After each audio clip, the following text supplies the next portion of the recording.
One.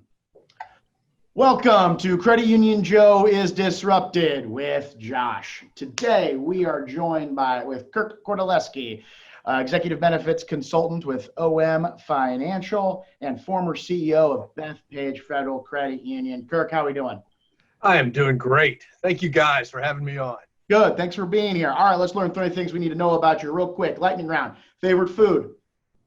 Favorite food? I'm from New York now for 25 years and a techie. It's pizza. Hey, toppings. Sorry, what was that? Toppings. What's your favorite pie? Pepperoni. Pepperoni.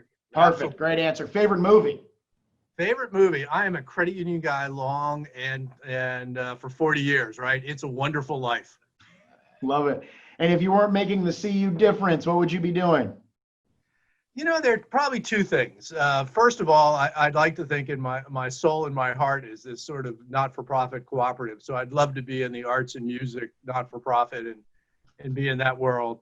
But the truth be known, I'd like to own the Washington football team now, no longer the Washington Redskins. Just the Washington football team. Just the Washington. I can't wait to see the new logo. Hey, I know that was your lightning round, but this question came up just recently, Joe. So not that anybody will be bothered by me interrupting you, because this will probably be a little more exciting than the questions you asked. But the thing I was thinking was, so this came up. If you could be one or the other, if you could do one or the other, and you had this immense skill set and talent at it, a pilot that you could pilot any craft, okay, or a captain and you could captain any watercraft. So you got to think about that. You could captain any kind of boat, right? You could pilot any type of plane. Which skill would you choose? This is really interesting. I was with three pilots too when I had this conversation. Yeah, I'm on the pilot side because I want to get someplace fast. So I would have been pilot side entirely, and not to flip it. I decided captain, right? This was an interesting conversation. I said captain because I can at least live on if it's a big enough boat on my way to anywhere, right? All through the Caribbean islands, or if a big enough boat, I could take it to Australia even, and I've got my home the whole way. So what was interesting with three pilots, their immense fear in the idea of captaining a boat across open water blew my mind. In fact, the comment from one of them was, well, what happens if you have a problem out in the middle of the water with the boat? What do you do then? I'm like, well, it seems like it'd be easier to deal with than at 36,000 feet, right?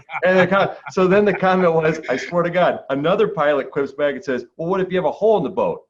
I said, if it's a boat I'm taking clear across the water, it's a pretty damn big boat, and it's usually holding another boat with it. I said, are you carrying a second plane on your plane in case there's an emergency? So anyway, this conversation, see, I bet you're kind of wondering now if you want to be a captain. All right. So this is a hard pivot, but Kirk, you're here to talk, leadership in crisis specific to retail sales. But let's start a little bigger. You've led through some tough moments, Yep. Terrorist attacks, superstorms, economic Yep. crises.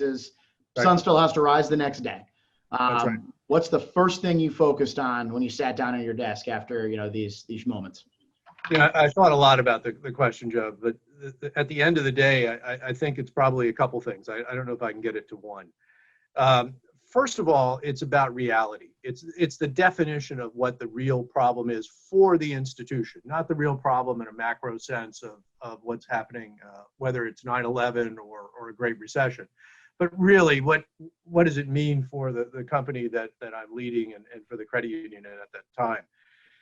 And then it's an aspect of how the cultural aspect is. So think about in New York, 9/11, everybody was affected, right? It was an emotional, it was seriously deep about each family's connection to people that happened in 9/11, and a very personal issue. That was a very different cultural environment. And then it was similar in Superstorm Sandy because of loss of households. And then it was a Great Recession. Great Recession was fear of jobs. This was fear of family loss and homes. And so getting a true read of the culture, once again, this sort of factual, where are we and what are we doing?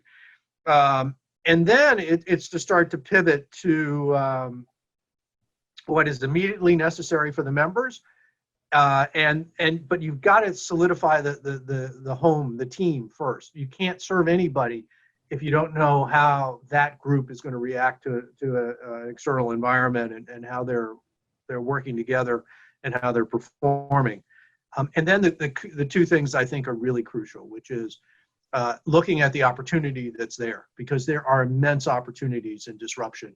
And then on the negative side of that is manage your expenses really aggressively when you get a chance to do so.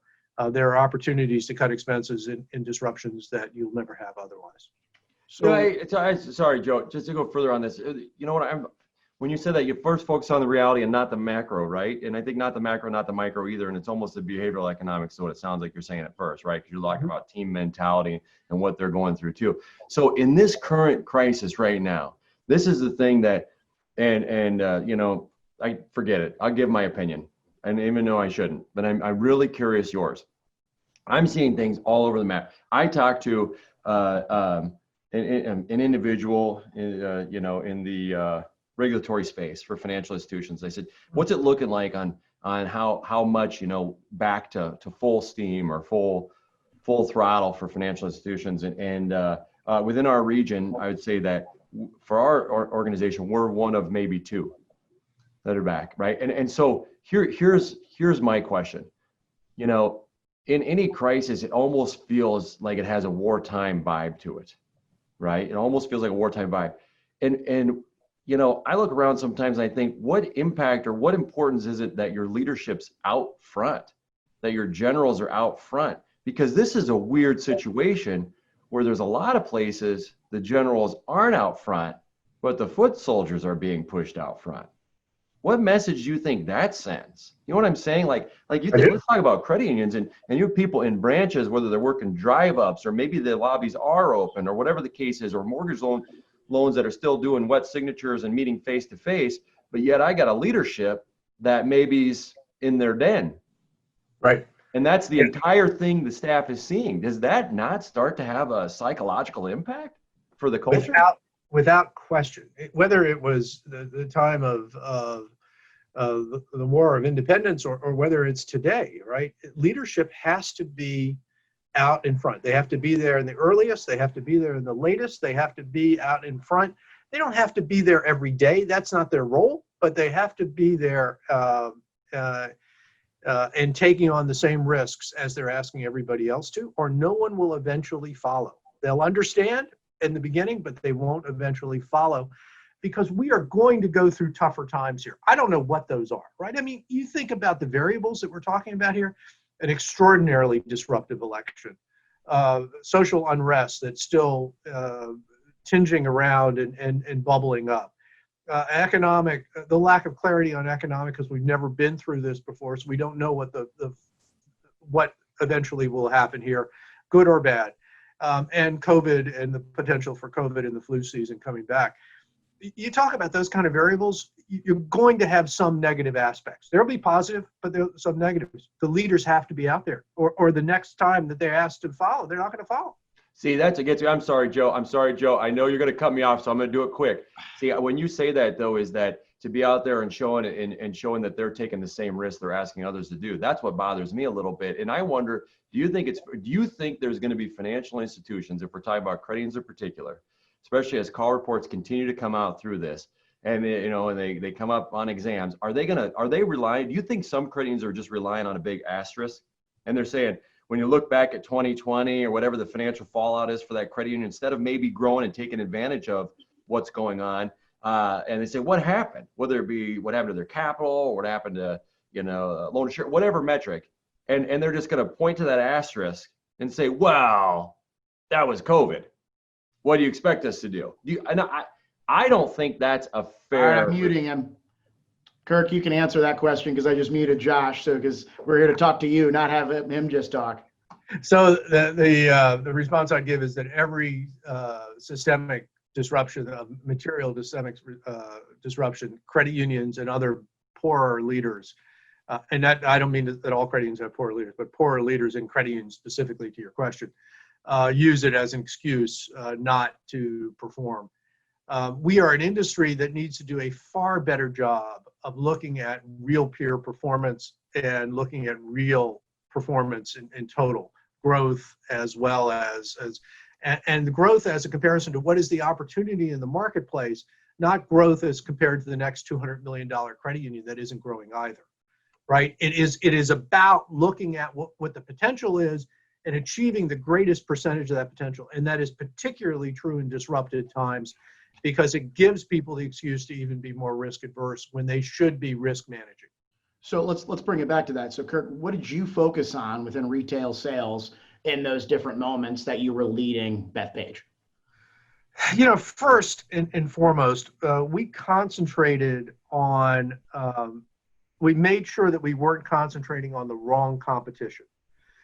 So I think that you often talk about in sales in any marketplace where you're looking at the other credit unions down the block, or you're looking at a particularly aggressive fintech, even, something on the other extreme. Concentrate on who has market share and where the money is and what the heck they're doing. Look at the nuts and bolts of winning in a competitive marketplace, and that is identifying the right competitors and attacking those guys. It is, and then really the most important thing I would advise anybody today is, gosh darn it, I could get worse words. Don't change your damn goals for the year, right? Aggressively attack it until there's no choice left. If you give up now on your goals, you're damn well not going to meet them.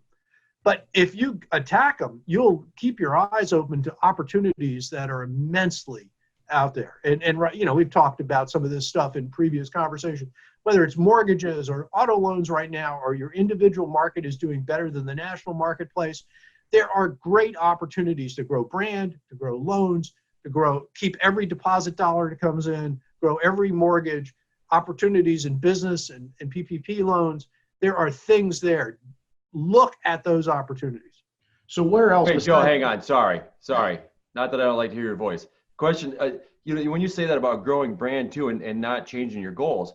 So going off that, what I don't understand is, do you also feel it's not just not changing your goals, but not changing who you said you were or trying to be as an organization? And maybe that's a little bit higher or holistically sounding, but not changing who you are, especially when it comes to brand. This blows my mind. And it's not just credit unions. And I was having a conversation with some, one of the TV affiliates, right? And from a sales perspective, what's happening with their advertisers. Of course, they're getting hammered by political ads right now. Sure. But the crazy part is talking about some people that have been so built on brand and who they are and spending in the marketplace to build up this brand. And now in this time frame, we're like, no, we're stopping. To me, what I can't understand is, why'd you spend all that damn money leading up to this then if it wasn't important? Isn't it just as important, if not more important now, to follow that same strategy? And there's something worse than that, right? I mean, your point is absolutely right. I doubled our marketing bets during down times because without putting the political advertising aside, there was an opportunity to be heard that could not be heard in any other given market time. But man, brand only lasts for the last 2 weeks, right? If you're not out there creating awareness and building your brand, people will forget you and go to Rocket Mortgage, or forget you and go to Capital One autos or Capital One credit cards, right? Whoever is out there Geicoing every day. And so all that money you spent that you thought was worthwhile just got thrown away. It's not providing the value. So if you're in for brand, damn it, stay in for brand, unless you're going out of business. Where else do you see sales leaders typically stumble? If they're not chasing goal, they're apparently not, they're cutting back on brand. What are the other no-nos? Well, and Josh just mentioned it. It's they stop advertising, and they sometimes change internal compensation systems, right? They start they change it so that it acknowledges defeat before it happens. And that you just can't do that. You've got to stay to the storyline. You have to be absolutely truthful with your team where things stand. You have to be relentless in your goals and your brand and your perspective of how to win. And that includes, if you're a price leader, stay a price leader through the time. If you're a service leader, damn it, invest and get the service right during this time and be relentless in it. I mean, to the point where, as much as I hate to say this, if you're really committed to service, turning off some of the volume if you can't service it given what's going on. I mean, you have to be true to that macro issue that Josh raised, right? And if you're not, you know, you're going to blow with the wind, and literally your goals will go out the window. Well, gosh dang it, Joe, you're actually asking decent questions this time. But the compensation. So yeah, hey, on compensation, you know what is crazy to me, and I've heard of this too. So in an environment like this, where you should be gaining opportunity and trying to grow, I would think, even during a crisis, so you come out stronger, right? Or at least grabbing everything you can, like you said, the opportunities within your own marketplace. So I think of mortgages right now, and I've heard of this. Is people that I think there's this. You said be aggressive when looking at your operating expenses. I don't disagree. But I think there's a line there where people are confusing investment versus expenses sometimes. And when you talk about compensation, I've heard this, and to me, anybody doing this right now, I'd be so bold as to say, and if they're in a leadership position as a financial institution, and particularly a credit union, they honestly should pack it in and leave. If they've had a good compensation structure, especially for their mortgage loan officers, let's say, right, a base plus compensation structure, which you need to be competitive and out there running. I've heard of people in times like this trimming that back. That to me seems moronic. Yeah, and it's nonsensical. You're putting people under greater stress for volumes, and you're cutting it back because suddenly somebody's making an amount of money that you think is uncomfortable or unreasonable. That's exactly why you have upsides on incentives and bonus programs. And you want mortgage department's a great example. You want people willing to work 6 and 7 days a week right now, right? And if you want to close every mortgage, we talked about this before we got on. It's my opinion that the boom will be short-lived. It will be 6 months, and that's just historical. So you want people working as hard as they can for those 6 months, and you want to keep the compensation system in there. Besides that, I mean, what trust does that build if you change the compensation system? Do you think it's an ego problem for some people at the top, that they see the money that somebody else is making, and they're like, well, this person in the sales type role is making this kind of money, they just shouldn't, which is crazy to me. If I'm any sort of sales manager, if you will, if that's what we're talking about, or a manager, I want those people making more money than me. Well, and they make a lot less when things are down. Right. So that's just, that's just the way it is, right? Yeah. And so that's the risk they're taking in the jobs. Yeah. So beyond, Joe, you got another question? Yeah, I'm going to mute you. So let's beyond compensation. You kind of touched on motivation and engagement. So specifically, within crisis, and now let's focus on frontline employees. What did you focus on to help keep people motivated and engaged? Because they have to keep coming back to work too. Right. Well, first of all, leadership matters in these situations more than any. And by the way, leadership styles tend to change and probably should change to some aspect in this. So often in a real crisis, command and control takes a little more of a significant action by leaders, because you need to be out in front and you need to be leading the work that goes on. Secondly, it is really important to give the unvarnished truth. And within the unvarnished truth, things like forecasts about good and bad outcomes and a spectrum of outcomes.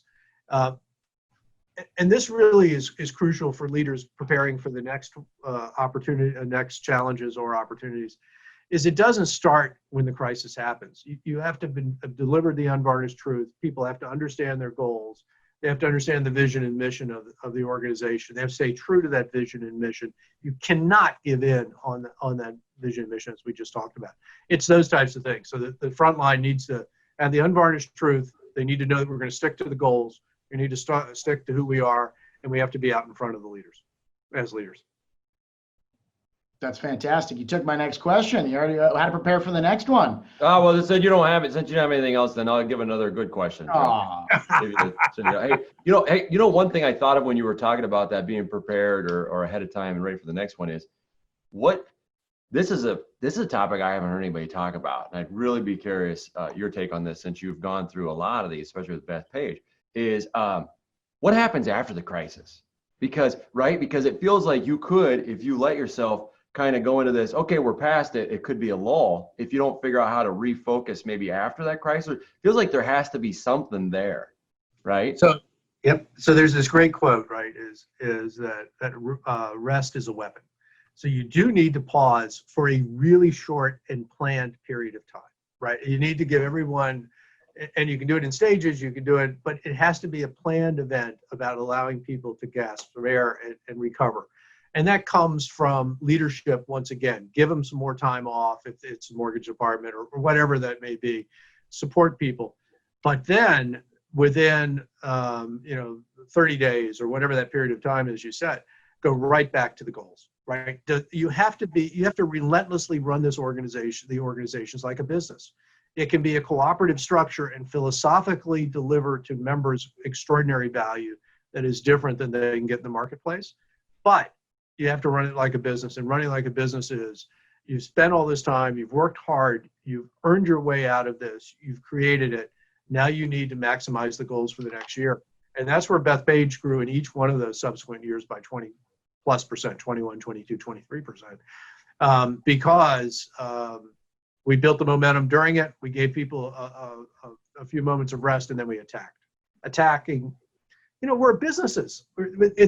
We may have a cooperative structure, but attacking is what matters. Well, appreciate that, Kirk. I'm going to let you off the hot seat. Hey, sorry. No. If I were to grade, this is simple. If I were to grade Joe on how he did today, I don't know, probably not a high mark. But if you were to grade the credit union industry as a whole right now, Kirk, on how it's handling this crisis, honestly, not individual credit unions. So you got to kind of take them all as an aggregate. How do you think they've been handling this crisis so far? I'm gonna give you one proviso, and then I'll answer the question. So the proviso is that by asset class, so that the larger credit unions, every one of them I'm talking to are doubling down on their mortgage business and looking at PPP loans that are doing extremely well. So I think that I'd give them an A-, an A. I can't judge as well as I'd like to about how much they're advertising and brand positioning. Mid-sized credit unions like yours are doing exceptionally well and attacking the opportunity. But as you get down in asset classes, too many of those are putting that asterisk up that we are just COVID gives us an additional situation where we can claim that we don't have to meet our goals, and I think that is unfortunate. So I think that's a C or D in many of the mid-size and lower, and I don't think it has to be that way. I think in assets are important as far as scale, but not as important, particularly over 100 million in local markets. A credit union is really damn good size at 200 million in most markets. Mm. Well, Kirk, I'm going to let you off the hot seat here. It's been a pleasure having you talk to me and Josh.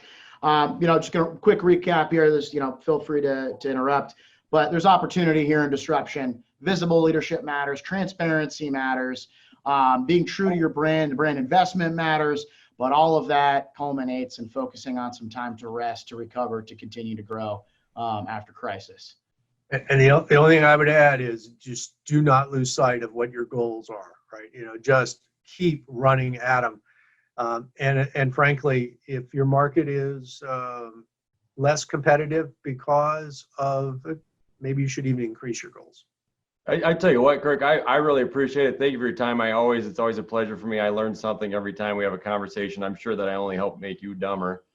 So I apologize for that. Maybe it's just a knowledge transfer, but I will say, I tell you what, one thing we ought to figure out is a time to get back together and talk about how does an organization, especially a credit union, seek out to define who they are, their vision, their mission, and their values, because I do not think that exists on the level it should, or as clear as and concise as it should be for most institutions. So it's hard for them to follow that if it doesn't exist. But I think that'd be such a great topic.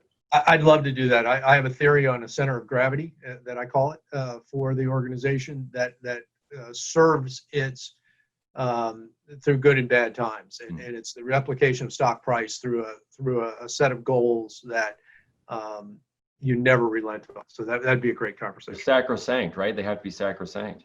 Yep. That's right. Yeah. Well, thank you everyone for tuning in. This has been Credit Union Joe is Disrupted with Josh.